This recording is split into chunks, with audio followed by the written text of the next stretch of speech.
그 해양 쓰레기하고 저는 해녀하고는 또 연관을 못 지었었거든요. 그동안. 네. 근데 또 선생님 아까 잠깐 말씀 들어보니까 해녀들이 또 당하는 또 피해도 또 어머 충격적이더라고요. 그래서 어떻게 해녀들이 어떤 피해를 당하고 있어요? 이런 해양 쓰레기에?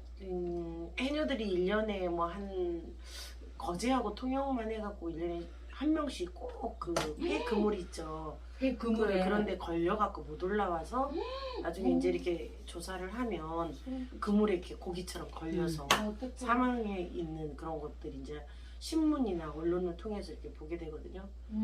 그런 해양 쓰레기가 얼마나 물고기들만 아니면 환경만 오염시킨 게 아니라 직접적으로 사람한테 그렇게 피해를 주거든요. 그래서 우리가 바닷속에 들어가면 해양 쓰레기가 굉장히 많은데 사람이 갖고 나올 수 없어요. 왜 그러냐면 그게 파도나 바람이나 뭐 이렇게 이런 게 돌에다가 이렇게 엉켜놨어.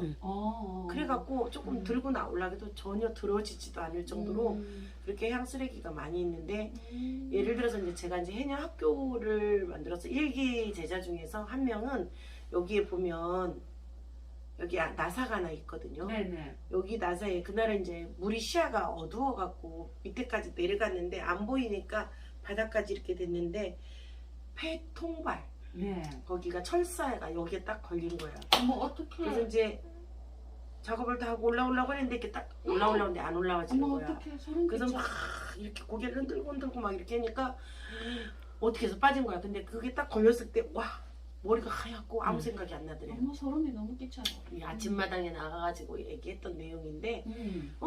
그래가지고 이제 거기 막 이렇게 하니까 빼져가지고 나오긴 했는데 그 음. 뒤부터 이제 바다에 가는 게 막 굉장히 어렵고 그 다음에 이제 저 같은 경우는 이 이제 올라오려고 하는데 뭐가 걸린 거야 오리발이. 그런데 이렇게 보니까 아무것도 안 걸렸는데 안 올라와죠. 낚싯줄에 나중에 보니까 오리발이 이렇게 차면서 낚싯줄에 파도가 같이 감겨놓은 거지. 그래가지고 그거를 빼는데 정말 숨은 다 됐고 이걸 빼야 되는데 안 빠지니까 이제 저희가 해녀들은 탈출법을 이렇게 배우는데 오리발을 벗어갖고 집에 던지고 연초를 풀어가지고 던지고 그리고 이렇게 올라왔어요. 그런 경험을 해가지고 그때부터 굉장히 바다에 들어가는 게 무섭고 두렵고 이렇게 해양 쓰레기가 사람들까지 공격을 하고 해녀를 이렇게 위험에 빠뜨리는 일들이 굉장히 허다하고 이제 그 우리 해녀 할머니 선배 중에 한 명은 이제 낚시줄에 이 낚시 이거에 이제 해녀들이 원래 물에 들어가면 여기 이렇게 쓰고 들어가는데 여기 입만 나와요. 숨만 쉬는데 여기만 딱 노출이 되고 다 이렇게 옷으로 입게 되거든요.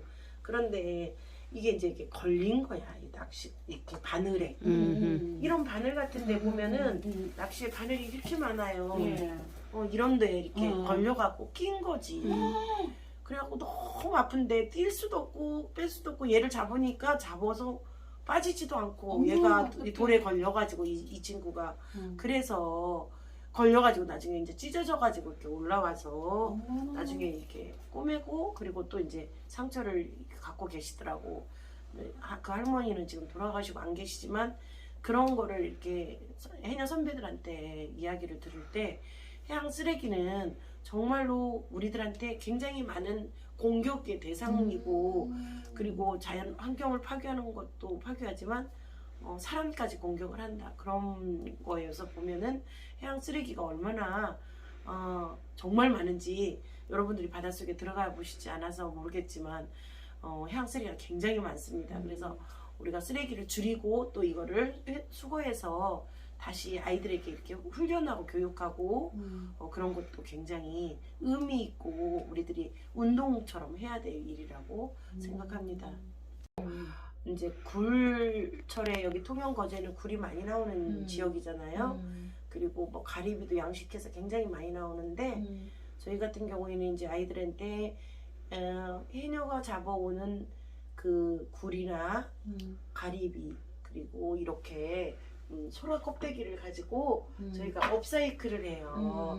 그래서 칼라를 입히고 이래서 이렇게 모빌도 만들지만 여기에다가 방향제 같은 걸 넣어서 모빌로 걸어두면 집에 방향제 역할도 하고 또 액세서리로 소품이 될 수 있어서 이런 수업도 좀 하고 그다음에 바다에 나가면 이제 사람들이 그 바다에서 음료수 같은 거, 병 같은 걸 먹고 가지고 가지 않고 버리고 가면 파도가 자갈이 그 병을 깨트려서 계속 갈고 닦고 갈고 닦고 그래요 파도가.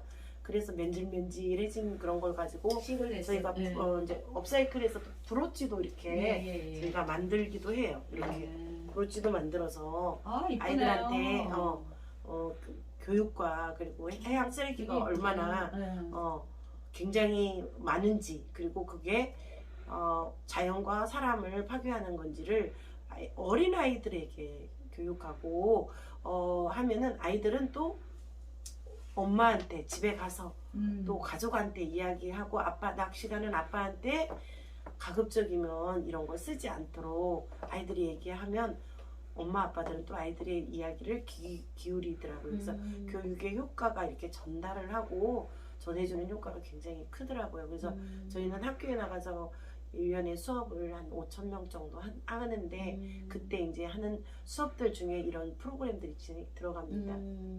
그렇군요. 그렇지. 그러지만 어쨌든 합니다. 왜 하냐고. 해녀들 자기 목숨을 위협하는 거니까. 쓰레기 수거 작업해요. 저희는 학교 수업할 때 의무적으로 들어갑니다. 해양을 환경을 정화시키고 쓰레기를 수거하는 게 의무적으로 들어가요. 그리고 초등학생들도 바다에 선생님한테 와서 뭐 해녀 문화에 대해서 배우고 공부하려면 무조건 쓰레기 들고 비닐 들고 저기 뭐지 쓰레기 수거하고 나서 프로그램 진행합니다. 저는 그걸 의무로 해요. 그러면